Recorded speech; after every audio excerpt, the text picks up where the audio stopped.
Bismillah ar-Rahman ar-Rahim. I'm Dr. Wissam Mahmoud Hassan. I'm a family medicine consultant. I'm a member in the Royal College of General Practitioners in UK. Also, I'm an active member in College of Family Physicians in Canada. Today, I want to talk with you about an important topic, which is TIA, or Transient Ischemic Attack, or mini stroke. TIA need correct and early diagnosis. It is extremely difficult to predict if it will progress to a major stroke or not. Immediate treatment leading to save the life and increase the chance of a full recovery. So it is a medical emergency. It occurs when a partial occlusion of blood vessels in the brain, spinal cord, and retina, causing ischemia by clot formation without acute infarction. So TIA, or transient ischemic attack, is defined as transient neurologic symptoms without evidence of acute infarction. It is a common and important risk factor for future stroke. It is important to know high-risk patients for stroke. Those with obesity, who are smoking, physically inactive, old age, gender, men are more likely to experience TIA more than women, family history of stroke, heart disease, who have high level of cholesterol, diabetic and hypertensive patients. Regarding clinical features, I said before that it is extremely difficult to predict if it will progress to a major stroke. It is extremely difficult to diagnose TIA. So it is important to be familiar with the clinical features of the disease, especially in patients who are high risk for TIA or stroke. The main common symptoms are sudden and transient focal neurological deficit, and include unilateral paralysis, speech disturbance, and monocular blindness.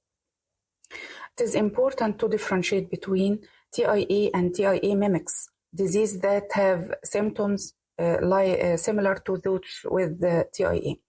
Non-specific symptoms such as memory loss or headache with gradual onset are more likely with TIA mimics than with true TIA. The most common TIA mimics are seizures, migraines, metabolic disturbances, and syncope. So the main common symptoms, which are sudden and transient focal neurologic deficit, include unilateral paralysis, speech disturbance, monocular blindness, severe headache of unknown cause, loss of coordination or balance, speech disturbance, tongue deviation, dysphagia, facial dropping.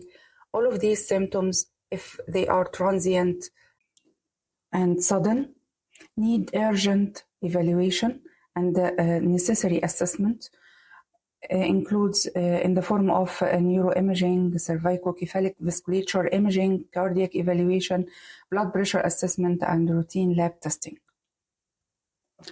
In the American Academy of Family Physician guidelines, we are using a scoring system called the ABCD2 score.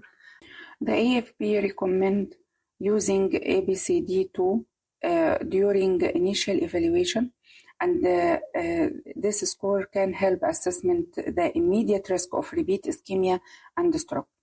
Patients with higher ABCD2 scores should be treated as inpatient, whereas those with lower scores are at lower risk and of future stroke and can be treated as outpatient.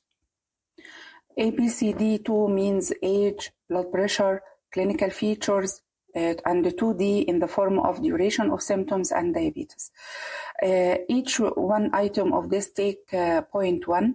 If the age more than 60 years, take 1 point. Blood pressure systolic 140 or more, or diastolic 90 or more, takes 0.1. Clinical presentations, if the patient presented with unilateral weakness, take 2 points. Speech impairment without weakness, take 1 point. If the patient is diabetic, take 1 point. Duration of TIA, if TIA symptoms lasting 60 minutes or more, take 2 points. If lasting 10 to 55 minutes, take 1 point. This scoring system is very important for evaluating the stroke risk after TIA. or risk of stroke at 2 days from the symptoms. So it is important to memorize this ABCD2 scoring system well. Patients with an ABCD2 score of 0 to 3 were discharged from the emergency department with an appointment for outpatient MRI and magnetic resonance angio and an appointment with outpatient neurologist within 2 days. Those with a score of 4 or 5, he must receive cervical and intracranial vessel imaging in the emergency department. If there is a symptomatic lesion was identified, they were admitted. If no lesion was identified, they were discharged with the follow-up appointments. Patients with a score ABCD2 greater than 5 must urgently admit. There is an important note. Patients with TIA who present within 72 hours of symptom resolution should be hospitalized if ABCD2 score of 3 or greater, if have evidence of focal ischemia, or they are unable to complete outpatient workup within 48 hours. If have any one of those 3 points, must be admitted and hospitalized urgently. Regarding the management of TIA, the patients who have high risk factor must be modified, lifestyle modification, stop smoking, alcohol, decrease weight, decrease fat, decrease salt, increase fruits, exercise for about 40 minutes, about 3 to 4 times every week. Control the main causes for TIA as diabetes, hypertension, and dyslipidemia. The patient with TIA symptoms in high-risk patient must take an immediate antithrombotic treatment of TIA. According to up-to-date, we are following scoring system, the same scoring system ABCD2 to take a decision. Choose immediate antiplatelet therapy based on ABCD2 score while evaluating the ischemic mechanism. If ABCD2 score less than 4, start aspirin alone for low-risk TIA.